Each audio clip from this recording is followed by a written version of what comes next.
Hi, welcome to ExAnime podcast, episode number 34. This one's a special. Well, Justus specials depicts for every us. fucking depressing show you can fucking think of. He's like, yo, watch this. I'm like, yo, it's great. And then like halfway through, it's like, oh, fuck, he died. Spoiler for Ride Your Wave. People die. Is it Ride Your Wave or Ride Your Wave? Ride Your Wave. That's this week's special. Mm-hmm. Got to make sure to keep track of time. It'll be a short one, as usual, as most of our specials are. Yeah, Dude, unless it's Demon Slayer and oh my God, then we did it play by play. yeah. We'll try not doing it play by play. Also, the movie fucking depressing. The one thing I want to bitch about before we go into the whole fucking thing is the ending. Maybe we'll bitch about that at the end. Bitch about it at the end. So there's technically only two main characters for the first half of the movie, and then there's three main characters for the last half of the movie. Mm-hmm. Well, one of the main characters goes throughout the whole fucking movie. Because at first, they make the movie seem like about, oh God, I'm highly unprepared. A love story between Minato and Hinako? Or Yeah. Hinako? Yeah, Hinako's the guy, right? No, No, Minato. Minato. Why do they end both of those with A's? Yeah. So, Minato, because they start off the movie with both of them being firefighters. So, like, basically, Ride Your Wave is about this girl, Hinato? Yes. Hinato, and how she like surfs the waves, which just hints the ride your wave, and she meets this guy Minato, and you actually don't meet him at first. Like it's both of them, right? Both of them start looking on top of the skyscraper, right, or on top of their apartment building. It's like, oh look, Disney say it's like that's my hero or whatever. I'm gonna go meet my hero. Because Minato's standing on top of the building. He wants to meet Hinako. Hinato, right? Or is it Hinako? Ko. Hey, it's better than saying best girl or best boy this time. And he sees her, then they immediately cut to the scene of both of them practicing their firefighting skills. Hinako doesn't do firefighting stuff. No, Minako. Huh? Minato is a firefighter. Yeah, Minato is... Well, sorry, I know. Yeah, sorry, I meant... Wasabi. Minato and Wasabi. Both of them practice being firefighters. First of all, Wasabi sucks at being a fucking firefighter at the beginning. And then at one point he loses the hose and sprays her with water. And that's when you first get to like actually meet her in the movie, which is kind of like an adorable moment. But I'm sitting there like as he's talking to her and I'm like, is no one going to yell at him about not going back to his job? And then immediately they're like, yo, get back here, Wasabi. Just show her the way and get back here. And it's like, oh, shit. Because I thought for a second it was going to be a love story between those two. And then... How do they meet again? How do they meet each other again? It's no, then she goes back to her apartment and then there was like delinquent kids are setting off fireworks. Yeah, and the building next to it. Yeah. And I think that demonstrated because I've actually been on sets because I filmed a commercial for Polk City Fire Department or a recruiting video on houses catching fire. And I was like, before I ever saw how fast a house can catch on fire, I always thought like, oh, they'll catch on fire quick. Motherfucker, like anything's dry, it's immediate like, oh look, here's a fire with lots of breathing because they burned down an old house and they start a fire on the inside and within 5 minutes we even have like a time lapse. Maybe I'll find it and I'll put it up maybe. But within 5 minutes the house was fully in flames. And even the detached garage, which was like 10 feet away, it was so hot it caught all that on fire. Because they started the day by wetting down the trees around it so they wouldn't catch fire. And the show I think demonstrated it pretty well. Like one firework hits one dry thing and they even start the little burning. Magazines go up in fire. And I do like that they pointed out later in the movie, like, oh yeah, that apartment's pretty bad because the whole outside's pretty flammable material. Which is weird to me that she's still allowed to stay in the apartment. Lower floors didn't get damaged. Yeah, but still even like fire damaged buildings. You're not like, at least in the US, because there was that one building that was like 5 stories tall and only like the top 2 floors got damaged. But you weren't allowed to stay in it? And it depends, because at one point I used to live in an apartment on the first floor, and that literally the apartment right across the hall. We lived in number 2. The apartment number 1 caught fire. Lady fell asleep with a cigarette in her hand, and she lived, which is That's crazy. Yeah, very crazy. Especially because the fire would have started right where. But that entire apartment went up in flames. We were displaced for I think like a month, and then we're just allowed to go back. Well, yeah, but they made it seem like she was back the next day. Yeah, which was kind of weird for like, because the thing is, you have water damage. I mean, to be fair, it's a movie, so they're not going to be 100% accurate with it. Yeah, there's also not a lot of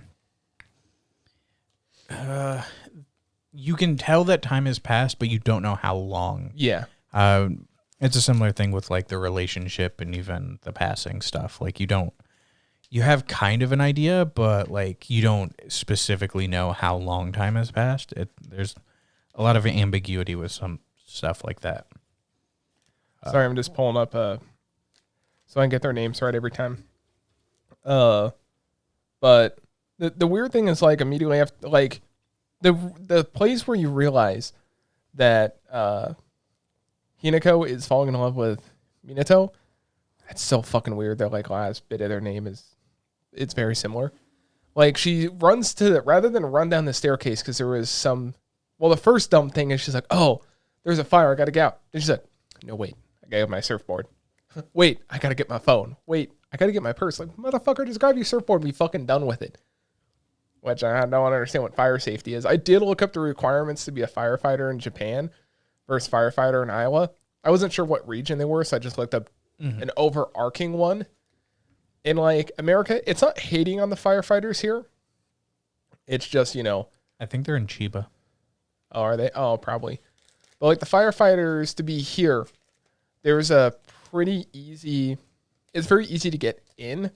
And then the training is where they like weed you out. Compared to, I was looking at some of the requirements in Japan, depending where you live, like smaller towns had lower requirements because obviously like in a small town, you're not going to have to worry about a 50-story building catching fire. It's going to be a 2-3-story building.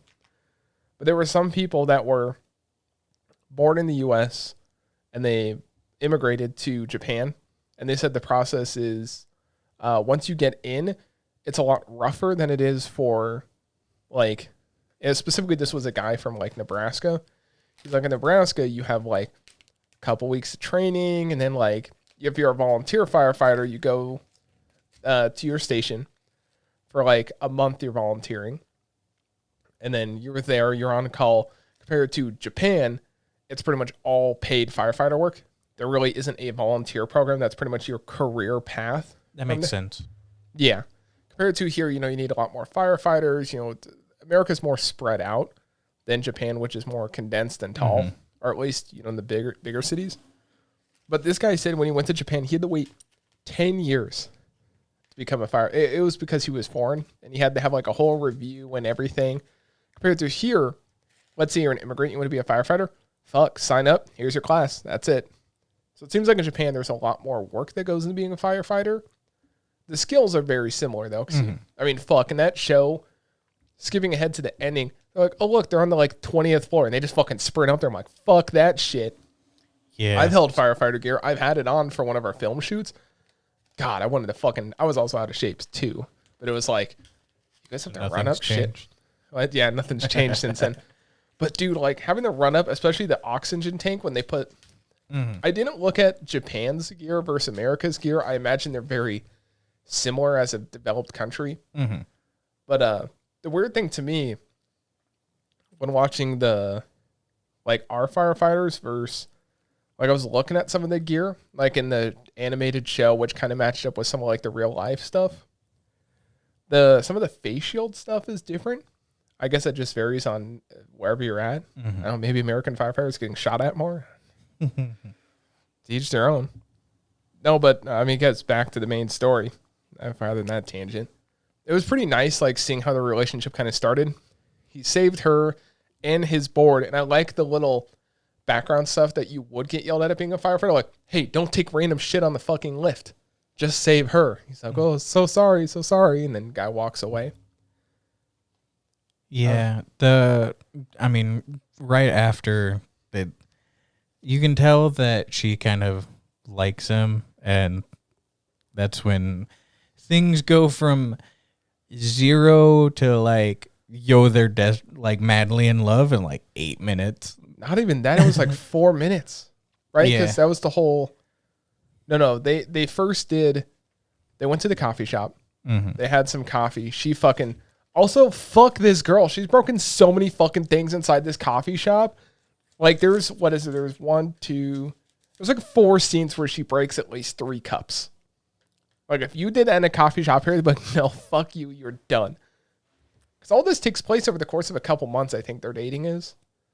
Because it was in the summer. Well, I know that there's at least a 1 year total that passed. Or like no. They started dating in like the summer, and then they stayed together until winter. Mm-hmm. So it's at least like, maybe what, June till December. Not that it matters too much, but like they're dating. Then you go through this whole like you go through the day-to-day life. They basically just drop Wasabi. They basically just drop him as a character and they just focus on these two for a while, which is super adorable because you go on basically every date that they go on, and then seeing their day-to-day life. And the best part, we even talked about it when driving, because we like to listen to music when we drive. There's a scene where they're listening to the song and they're singing along, and I don't know if it's improvised or they were just told, hey, sing along with it, together. I imagine they were both in the studio singing together because they kept laughing, and you could kind of hear some bleed through on the laugh. I wasn't sure if that was just purposely done or they left it in there, because as they're singing, they're like laughing when it gets to some parts of the song. Because I know when I used to drive around with one of my exes, we would like sometimes sing the same songs. I don't usually like the same songs other people nowadays because usually they don't like anime music, and I really like anime music. You just gotta like throw it in there. But it felt very real. It didn't feel like some of the other stories we watched. We were just watching Premiere. You're just watching 2 characters go at it. This actually felt more like actual people. And I even noticed, like, while like some of the laughing was going on, like I couldn't help but like smile and kind of enjoy what was going on. It's adorable. It also felt way more natural, and that was the important thing that I think they wanted to convey. So, because you're actually going through the relationship with them, and then they have that whole like, what was it? They had like a fucking like music video moment as they're singing it. They're doing like cut. Which the full thing is on YouTube. I already saw it was uploaded by the production company, I think, which was a nice touch. So you can go watch that really nice moment. And then they bring you back to reality, and then they're just dating and kind of, then they get to like Christmas, right? They're like standing up in that tower. I thought he was going to ask her to marry her. And that, like, I kind of got that feel of, oh, they've been dating a while, because you have no idea how long it did pass. And then it finally hit that it's less than a year. Or maybe a year. But it just felt very realistic. It felt down to earth, like nothing like super anime like. Because there's some love scenes or some dating scenes where it's a still frame, but they put a moving camera shot. They actually took the time to animate this. And then I guess the other big thing is she teaches him how to surf, because he doesn't know how to surf. And then you find out that he almost drowned as a kid. Yeah. Which is a big part of the story of why he doesn't really like go to the beach. And he wanted to save. The reason why he's a firefighter is he wants to save people. Because he was saved by someone. Yeah. When he was a kid and almost drowned. So that's the kind of another big plot point. And they get kind of like towards New Year's-ish or Christmas. Christmas kind of New Year's time. Yeah. She has to work Christmas Day, and he has it off. So while she's working, he sends like a picture of him going surfing.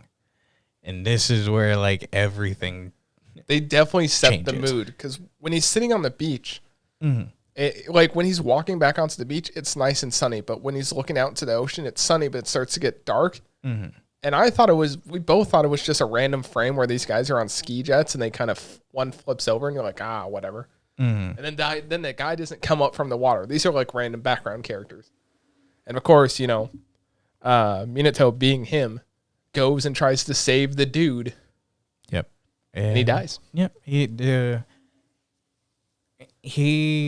don't think they explain how he dies. I mean, he drowned obviously, but You know how sometimes when you go, I think did end up saving the person though. he did save the guy. I think he got him like to their ski, and the current probably got too strong or something. Yeah, because Like- the thing is, he's not a trained lifeguard; he's a trained firefighter. Yeah. Which those are two different things. I've seen the firefighter training just because the commercial we shot. I've seen lifeguard training because I tried to be a lifeguard at one point and then fucked up my hearing in the process. I'm done doing that shit. Yeah. It's totally different because you could save someone, but that could be the last bit of energy. And you, Mm-hmm. because you have down, for people that don't know, a lot of like the currents, especially in kind of shallower water, like in between shallow and deep, there's a down current underneath where your feet are, and there's an up current where your waist is, and you can get stuck in that. Isn't that the Riptide? Yeah. I couldn't remember the actual name for it. So, I mean, he could have run out of energy and just died. But the important thing is he died, and she showed up thinking he was going to be there so they could surf together. Mm-hmm. And then she realizes, As she's getting there, it's like she's ambulance and police and yeah. And she passes out as Wasabi's there seeing her. He's like, oh shit, she's going to pass out. And she's like, yeah. I mean, look, I don't blame her. Like, right, and someone that you were mad, like they were definitely like madly in love. Mm-hmm. Like, there's been a couple times where I've just had like news broken to me, and I've never like passed out or anything, but that basically like existential feeling of like moving through the like motions but not actually being you is something I've 100% experienced before. Like, Also, they tell you to sit down when you get news because you can just, yeah, it's traumatic. yeah.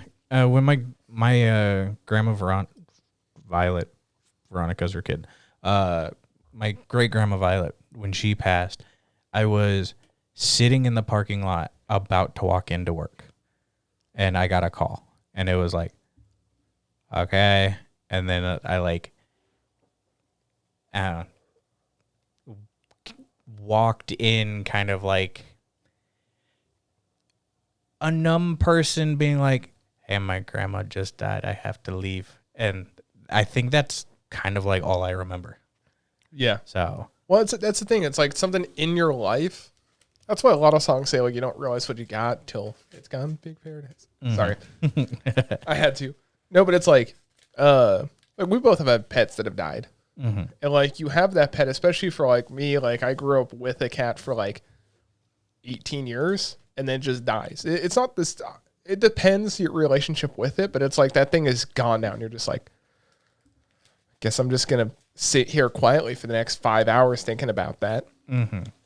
Not that you want more and longer than that, but the second half of the story gets real. They try and be upbeat, but then you realize like mental health is a big thing because she goes through her life for the next, I think it was like a whole like, God, that's almost like a half hour of her just being because I think up until that point, because the movie's only an hour and a half, and I think they spend the first 30 minutes on that. Of like the relationship and all that. And then the next 30 minutes is her just being obviously mentally depressed. And one big thing we forgot to mention was at one point, a gift from her to him is a giant inflatable dolphin because the guy's board has a picture of a dolphin on it. His car that looks like a dolphin on the front. And he says he really loves dolphins. But and so does she because it's on her surfboard. Yeah. So then it's literally, there's the like one of the sadder scenes in the show is she's sitting there hugging this dolphin, this inflatable dolphin that she got from him. And you're like, holy shit. She is so goddamn depressed. Yeah. She does end up moving, which I will gripe at just a little bit. How the hell can she afford that place? Because that looks like a nice place that she just casually moved into. We even talked about one time in the On We podcast. Like someone did something where if you wanted like a single bedroom apartment, like a studio in like downtown Tokyo, it's like $750 USD. Now this is a couple of years ago, but even at the time, like shit, that's cheaper than this. But it's not that big. Like when you consider the bathroom that she has is basically a pool. Yeah, like it's crazy. Yeah, the place that she has. I think it's above the shop. Is it? It has the same aesthetic, like color wise and window wise, and Yeah. Oh, it was just one of those like, yeah, you went from cramped kind of looking apartments to that place where she's like by herself, and it's like, didn't she say her dad's rich or something? Like her dad has a decent amount of. He owns a shop, but he owns a whole business. He said, like a big business. Oh well, whatever. Besides that, but what even makes it more depressing is, at one point she's singing the song that they would sing together in the car, because there was a song they'd always sing, and he starts reappearing in her water, and then she figures out, oh shit, if I sing this song, I can see him in whatever water is nearby, and then it gets like 10 times even more depressing, because you get to see it from her perspective, but then you get to see the outside people judging her, because like she buys a water bottle in what's that movie, Ponyo? Remember that? Think of like Ponyo, where he has her in a bottle, except everyone can see her, but and then she's walking around with a bottle and she like sing and have him in there. Yeah, and from an outside perspective, she's the only one that can see him.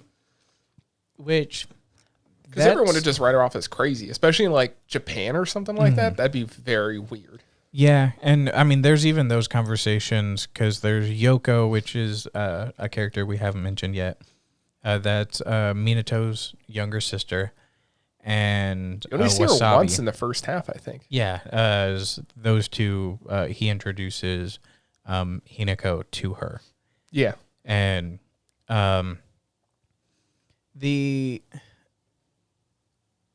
you have those moments where it's like, yes, he's gone. Those kind of conversations with Hinako, and then Minato starts appearing in the water, which makes it even like that much more kind of difficult. And I'm 100% kind of thought the moral of the story was going to be that he never actually was there, and she was dealing with trauma until like the last little bit, and you're like, okay.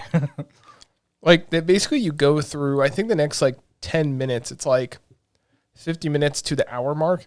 You go through this whole thing with her of she's trying to convince people that he's in the water, and then no one sees him, and then eventually, like, she's kind of in that in-between of, I gotta let him go, but I don't want to let him go, and then it gets even more traumatic where he is actually helping her, like, she, like, steps off, like a levee almost, and then the water comes up and helps her down on the ground, and then there's a car crash, or who is it, Wasabi meets her, there's a car crash. Yeah, because he's professed his love. Yeah, because that's right, I forgot, because he bought her flowers in the flower shop, and it's like, yo, I love you, and she's like, and then she speaks to a toilet, and then that is actually an important part, too. I forgot Yoko? Hinako. Oh. Sorry, Hinako is talking to Minato, which is in the toilet water, which, first of all, I guess Japan toilets are way cleaner than U.S. toilets. But it's so, you have that moment of Minato is trying to convince Hinako that, listen, you got to let go. People are going to think it's weird if you're talking to a toilet. And then we come back to the car crash scene. Wasabi has confessed his love to Hinako. And then you get this glimmer of, holy shit, maybe he does actually exist. This isn't a hallucination, because he comes up with water, puts out the fire. And then, Hinako runs off to do whatever she wants to do.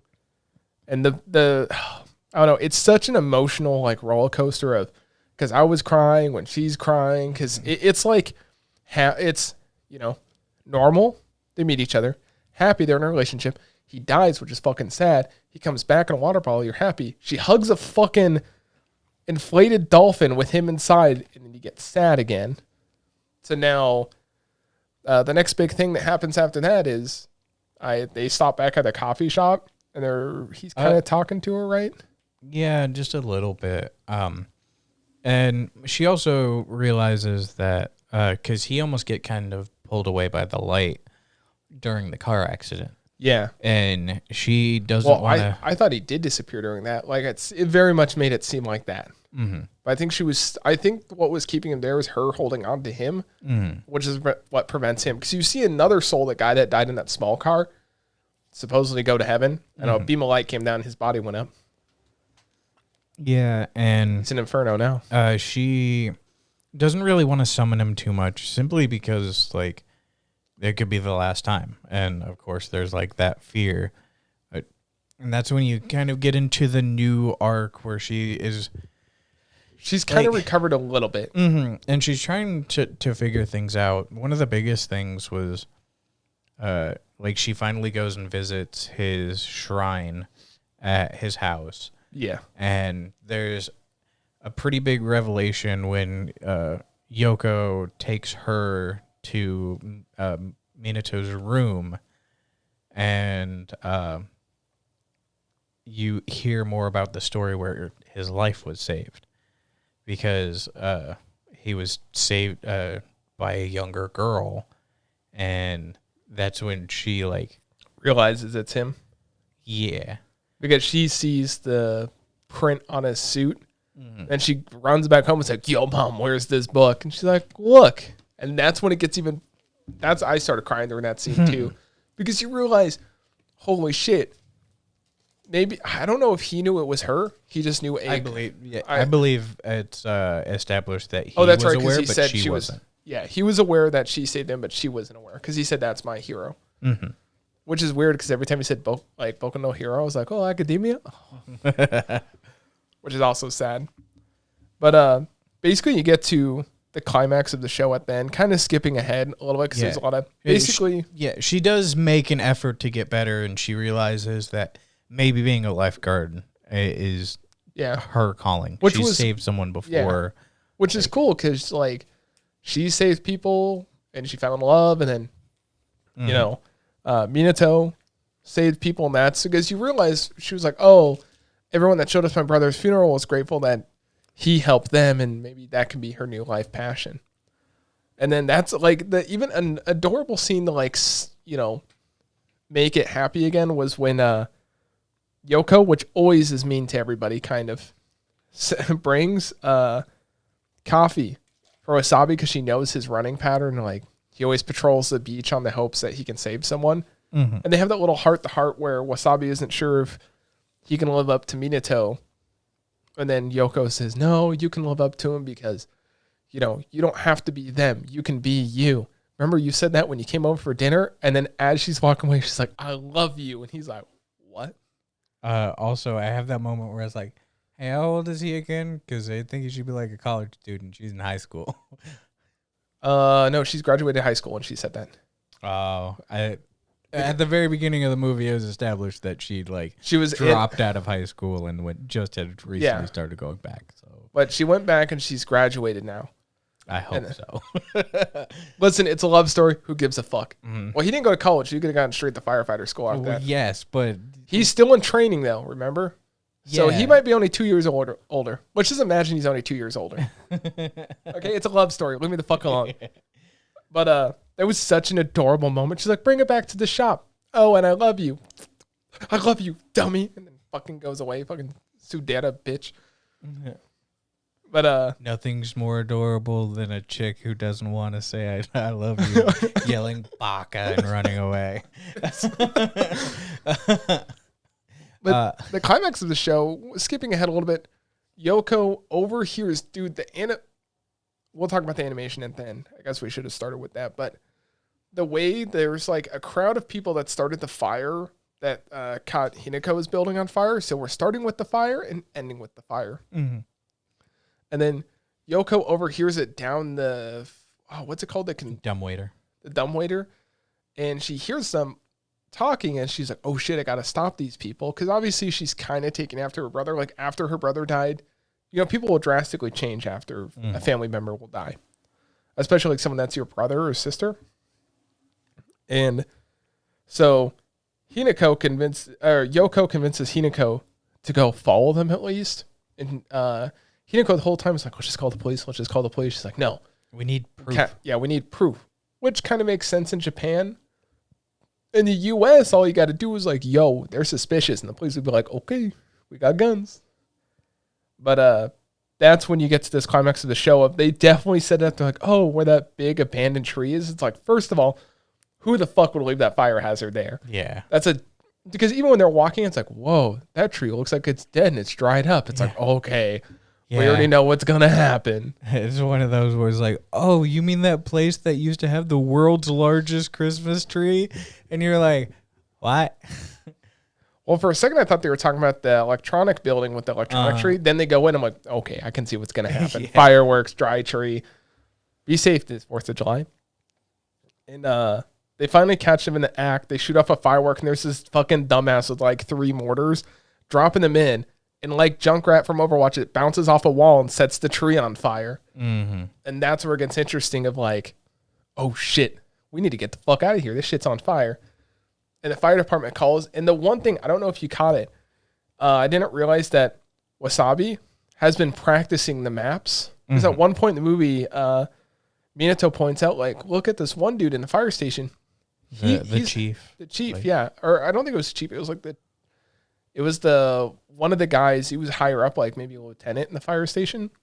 Points out, like, he wasn't good at first, but he figured out the water lines. And, you know, if you want to know where a pump is or where, you know, water goes, he knows where all of it is.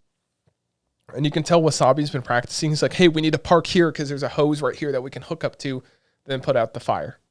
Mm-hmm. So he's been trying at least since Minato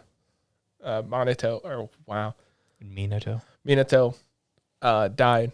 But then there's like this whole thing where they're trying to save her. They know there's 2 people stuck up there. And out of nowhere, she starts singing as Yoko is crying in her lap because they realize they're going to die up here. Because if you're on the top floor of a building that's on fire, you're pretty fucked. Unless you brave it down those steps. I mean, you're probably going to pass out for carbon monoxide. But I mean, there's no windows, so that's true. That helps a little bit. But it's an enclosed staircase, though. Yeah. Which, again, that's a fucking 40-story building. They're fucking jogging their ass up those stairs. Mm-hmm. Respect the firefighters. Yeah, and Hinako like realizes that like they need help because Yoko's hurt herself. Minato's even pointed out, if you ever need me, I'll be here for you, which is another emotional moment. She starts singing, and then who pops up? Minato. And yeah, because of the water. And this is where it gets like extra, where it was like at first you thought it was hallucinations, but then you're like, I guess this was a real thing. Yeah, literally a colossal This is like an M. Night Shyamalan. Yeah. We're talking like the pillar of water is like 4 stories tall, and it works its way up the tower. And at first I'm like, oh, she's hallucinating big time because she's going to die. And then the firefighter's like, I don't know what the fuck is going on. Like, he even calls in. He's like, I don't know what the fuck's going on. There's a big body of water going up this building. I don't know. It's putting it out. Mm-hmm. And then the water gets to where Wasabi is, who has gotten... You can tell he's gotten way better at being a firefighter because at one point he loses control of the hose and he re-gets control of it, which kind of mirrors back to the first scene that you have him where he couldn't re-grab the hose after he lost. Yeah. He definitely is like very good now at. Mm-hmm. And like firefighters are swimming through this fucking water, by the way. Soul is like spirit. Wasabi sees Minato, and it's so sad because you see him crying inside his mask, and he's muffling like Minato is like, "Bye, Wasabi, love ya." And it's like. Yeah, and that was the moment where it's like, oh, he's like real. Because like now other people can see him. Which at some point it's like, yo, why couldn't you see him before? Oh, was he hiding? What's up with this? Yeah. This is definitely an M. Night Shyamalan like. This is some like Anohana ending levels of like. It takes you out of the moment, but you're already so emotionally invested that you just kind of go with it. Yeah. And look, I'm going to be very honest. We get to like the most ridiculous portion of this entire movie. Because surfing down the side of a fucking building on like... Well, to be fair, the water grabs Yoko in... Hinata? No. Yoko and... Hinako? And it pulls her up, and then she's on this like life-saving... I don't know what it's called. It's the thing that you put them on. It's kind of like a stretcher, but it's a solid board. Yeah, it's meant for water. Yeah. And... like, they get to the top. He's like, yo, you got to ride this down. And it's like, this is 40 fucking stories. She's like, okay. It's like, you just could have waited for the water to pass and you would have been fine. It's like, no, let's risk falling off. Yeah. And that's like it's like a 4 or 5 minute scene of them surfing down the edge of it. Yeah. Look, at some point, it's like, all right, this is kind of cool. I'm also taken out of it just a little bit. Yeah. Like the realm of ridiculous is just. The thing is, I like to try and stay invested in it. If it's live action, I'll immediately get out of it. Mm-hmm. That's just from doing film. But animation, I'm like, okay, I guess we're just going with it. Let's ride with the waves. Yeah, she gets down, and then Minato's spirit, like, finally goes to heaven. You see like a giant beam from the tree. Mm-hmm. One thing we forgot to mention while they're at the Christmas tree, like when they're on their date, he makes a point of saying like, yo, these people write these messages months in advance and they announce it. So some people might be broken up by then. And then that's where you find out Yoko and Wasabi are dating, kind of ish. Yeah. Which is funny because Yoko's like, oh, that's so lame. Let's not go. And then Wasabi's like, it's so romantic. She's like, okay, let's go. I mean, if you want to. If you want to go. And then you get the sad moment because she did graduate of being a lifeguard. I forgot she had her lifeguard graduation thing. Mm-hmm. And her favorite thing is rice and egg omelet. Omarice. Omarice, yeah. Yeah. And that's when they're basically omelet on rice. They leave the restaurant after celebrating, and Wasabi and Yoko have that conversation. Hinako was like, oh, go on without me. You two have your fun date. And you can tell she's still, because you just don't get over a death easily, especially like she's still a little depressed about it. Plus, you go through this whole surfing down a giant fucking building and your boyfriend beams into space. That's a little more emotional. Mm-hmm. But what hits you at the very fucking end? It hits you so goddamn hard. It's like, there's the message because I don't think they do it in America. I've never been to them all around Christmas because it's usually closed. I don't. But they'll do announcements of like, yo, this is an announcement for Hinako Makazumi, whatever her last name is. This is a message for her from Minato. And you're like, holy shit, at one point, I even look back, there is a frame where he walks away to write something down, and that is a message that he's going to announce next Christmas. So he was planning on saying something to her. I imagine he was going to marry her next Christmas. And it's like, what did they say? I love you and I hope we stay together forever. Basically, he writes, and the announcement comes up like, oh, I love you and I hope we stay together forever and ever. And she breaks down crying, and I'm sitting in my fucking room crying. I'm just like, holy shit.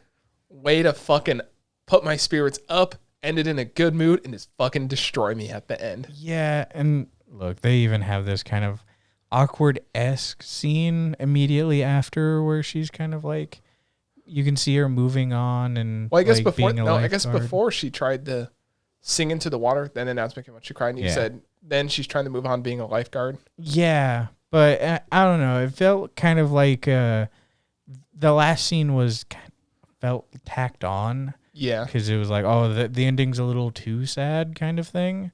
Because she is a lifeguard and she's going surfing. And I kind of like that ending, just tacking on like she's doing. Yeah, it just felt out of place after that, like, level of emotional kind of thing. And then suddenly it's like, oh, a second, like, push forward in time kind of thing. I don't know. I guess it's where she has a bit more confidence and is just like a lifeguard and I think all that. Yeah, I liked it. I can see why some people didn't. I gave it a 7. I think it's good. I don't think it's great. Well, the animation was kind of hit or miss in spots. There were some spots where it's great. Mm-hmm. There's one scene where it looks like she has the neck of a giraffe. Yeah, sometimes their perspectives get a little wonky. Yeah. It is a style choice. It's not like they drew it bad. It's a style choice for the show. Yeah. Also, I noticed when the sister and Hinako are in Minato's room, when the sister is walking forward to like the like weird like kind of walk thing where it was like, why are you doing that? That's so like, yeah, it's weird. And yeah, I say like story wise, it's like 8 or 9 out of 10. Animation, I give it like a 5 or a 6 because there's a lot of inconsistencies with it. So all in all, 7 out of 10 seems about right. 7.5. Yeah. Yeah, I think that's kind of about it. You should watch it. It's on HBO Max. I think that's it. You can rent it from Amazon. And I think you can rent it from Hulu. But by the time you pay the rental price, I mean, you might as well just do a free trial on HBO Max. Oh, well, see, now that I see some of the other stuff that this studio has done, it makes sense with the animation style, though it is kind of wonky. It's definitely a design choice. Devilman Crybaby, keep your hands off of Eizouken, and Ping Pong the animation. Ping Pong is fucking trippy as hell. Yeah, I mean, so now that I see those, especially like Eizouken, like it kind of makes sense that like it's an animation, yeah.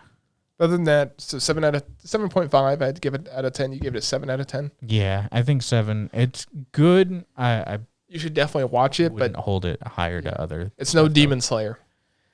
It's no Anohana, which I think kind of might do things a little bit better. Yeah, Similar-esque. I was going off the Demon Slayer movie, but yeah. All right, that's all I got. Make sure you like, subscribe. Thank you. Please subscribe if you like it, because we'll be doing more. If you've seen me kind of enjoying this lollipop, it's because we did a Japan crate before this, which should be out Monday. Should be out Monday, because tonight I'm going to go edit. So this is out today, Saturday, if you're watching it the day it airs. Sundays, I try and get these out on Saturdays, Bonwe out on Sundays. That's our other channel. And then usually when there's a review, it's done on Mondays. And then here on this channel here soon, we'll be doing manga reviews. We tried to do an impromptu one. Didn't quite work out, so we're going to try and do more scripted. Yeah. Help keep things in line a little bit. So, thanks. Bye. Bye.